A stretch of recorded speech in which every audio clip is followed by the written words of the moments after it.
आने अब तो धैर्य धारण करना पड़ेगा बच्चा, वो तो। लेकिन तुमने वो दृश्य देखा है, वो कितना भयानक दृश्य होगा जिस दृश्य को आपने अपने सामने देखा कि अपना जीवन साथी हम लोग के दिमाग से जाता ही नहीं। हमारे गुरु रमण तिवारी महाराज जी हमारे नाम जप करते नहीं।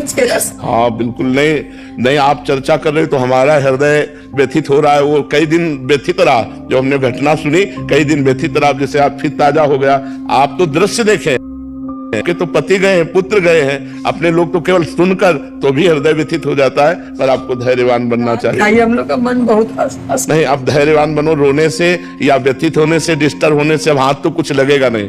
अपना स्वास्थ्य कमजोर होगा, अपना चिंतन बिगड़ेगा। इसलिए नाम जप करो, धीरे धीरे इस दुख को हटाने की कोशिश करो। यद्यपि बहुत कठिन है, हम फिर भी कह रहे हैं बहुत कठिन है। बड़े बड़े धर्मात्मा पुरुष व्यथित हो गए हैं इन कार्यों में।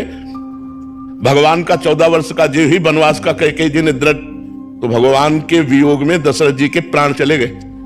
हा राम कह करके अपने प्राण। तो ये पुत्र प्रेम, जब लक्ष्मण जी को वीर घातिनी शक्ति लगी तो राम जी चिल्ला चिल्ला के रो रहे थे कि अगर मैं ऐसा जानता तो पिता के वचन न मानता। तो भ्रातृ प्रेम, पुत्र प्रेम, ये ऐसे प्रेम है जो हमारे हृदय को व्यथित कर देते। पर हम भगवान से मनाएंगे कि आप लोगों को धैर्य दे, आप लोगों को सुख प्रदान करें और आप सुखपूर्वक जिए। आप इस तरह के चिंतन में अगर और बढ़ते चले गए तो डिप्रेशन में पहुंच जाएंगे, परेशान हो जाएंगे। अब थोड़ा हिम्मत कीजिए, धैर्य कीजिए। हमें भी हृदय से व्यथा है, पर अब उस व्यथा की पूर्ति कर नहीं सकते। अब वो ऐसी कोई सामान तो है नहीं जो बाजार से लाके दी जा सके। एक बार जो आकृति मिट गई, वो सृष्टि में दोबारा चाहे लाख कोशिश करो वो मिलने वाली नहीं है।